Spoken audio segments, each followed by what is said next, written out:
एक बड़ा अहम सवाल है बिहार के लिए। बिहार में पलायन बड़ा मुद्दा रहा है और हम सब, आप भी इससे देखा ही आपने कि लगातार ये चुनावी मुद्दा भी रहा है। इसको रोकने के लिए तेजस्वी यादव के पास क्या प्लान है? देखिए, ये बहुत ही मुश्किल काम है।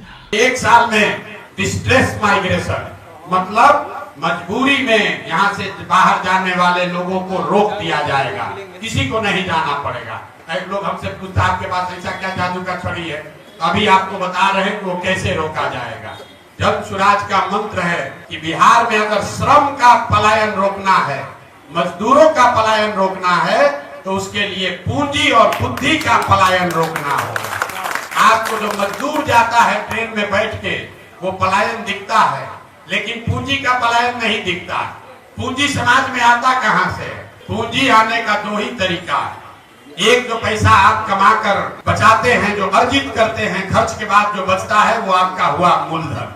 और पूंजी का दूसरा स्रोत है बैंकों से मिलने वाला कर्ज, लोन। तो ज्यादातर लोग कुछ हिस्सा अपना पैसा, अपना बचत का लगाते हैं और 2/3 या 60%, 70% पैसा लोन से लेते हैं, बिजनेस धंधा करने के लिए, गाड़ी खरीदने के लिए, घर बनाने के लिए। और बिहार में पूंजी है ही नहीं।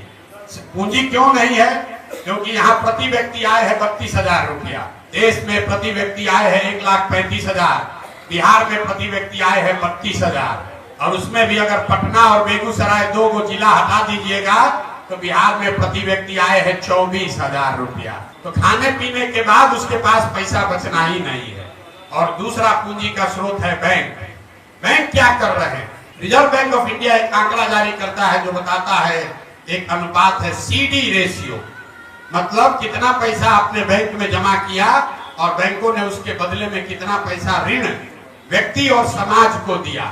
और ये बैंकों की मनमानी नहीं है, एक वैधानिक जिम्मेवारी है। बैंकिंग का मॉडल है कि 100 रुपया अगर आप और हम बैंक में जमा कर रहे हैं तो बैंकों को निश्चित तौर पर कम से कम 70 रुपया समाज को वापस देना है ऋण के तौर पर, ताकि लोग बिजनेस व्यापार कर सके, अपना घर बना सके, गाड़ी खरीद सके, जो काम करना चाहे वो कर सके।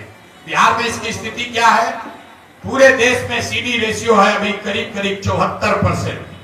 मतलब अगर 100 रुपया पूरे देश के लोगों ने बैंकों में जमा किया तो बैंकों ने 74 रुपया वापस किया समाज को। बिहार में 1990 से लेकर पिछले वित्तीय वर्ष तक CD रेशियो है 40%। लालू जी के जमाने में ये घट के हो गया था 18%। इसका असर क्या हुआ? पिछले वित्तीय वर्ष में बिहार की गरीब जनता ने यहाँ के बैंकों में जमा किया 4,61,000 करोड़ रुपया। CD रेशियो अगर 70 होता तो बिहार के लोगों को 2,80,000 करोड़ रुपया लोन के तौर पर मिलना चाहिए था। मिला कितना? 1,61,000 करोड़। बाकी का पैसा कहाँ गया?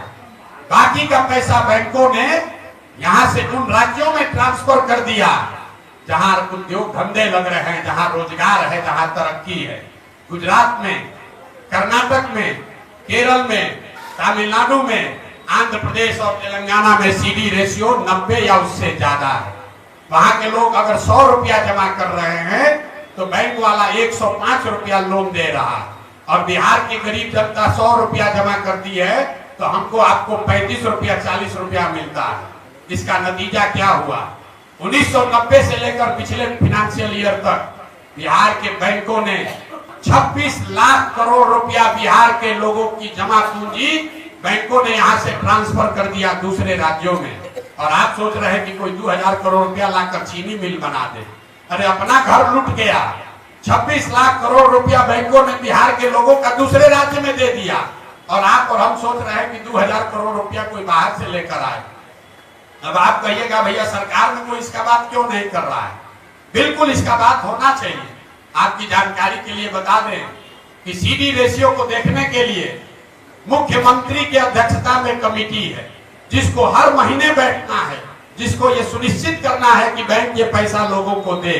लेकिन जैसे डॉक्टर, इंजीनियर मुख्यमंत्री का बात नहीं सुन रहा है, जैसे पुलिस और शिक्षक बात नहीं सुन रहे हैं, जैसे CO, BDO बात नहीं सुन रहा है, वैसे बिहार में बैंक वाले भी मुख्यमंत्री का, सरकार का बात नहीं सुन रहे। इसीलिए ये दुर्दशा है। तो जन स्वराज का जो प्रयास है कि अगर 70% भी CD रेशियो बिहार में कर दिया जाए तो हर साल करीब करीब 2.5 लाख करोड़ रुपया एडिशनल यहाँ इन्वेस्ट होने लगेगा। आप बड़ा घर बना सकेंगे, ज्यादा बड़ी गाड़ी खरीद सकेंगे, ज्यादा लोग मोटरसाइकिल खरीद पाएगा, ज्यादा लोग रोजी रोजगार कर पाएगा। जब लोग रोजी रोजगार करेंगे तो स्वाभाविक है यहाँ पर और एम्प्लॉयमेंट जनरेट होगा, उससे यहाँ से पलायन रुकेगा। और अगर पूंजी का पलायन रुका तो उससे बुद्धि का भी पलायन रुकेगा। जो पढ़ लिख कर लोग बाहर जा रहे हैं वो लोग यहाँ वापस आएंगे, और जब बुद्धि और पूंजी दोनों का पलायन रुकेगा तो श्रम का पलायन अपने आप रुक जाएगा। जो फिनेंशियल मॉडलिंग की गई है कि अगर 6 महीना में सीडी रेशियो को सुधार दिया जाए तो डिस्ट्रेस माइग्रेशन को इमीडिएटली रोका जा सकता है। तो ये जन स्वराज का मंत्र है कि पूंजी के पलायन को रोककर बुद्धि का पलायन रोका जाए और दोनों के पलायन को रोक के श्रम का पलायन रोका जाए।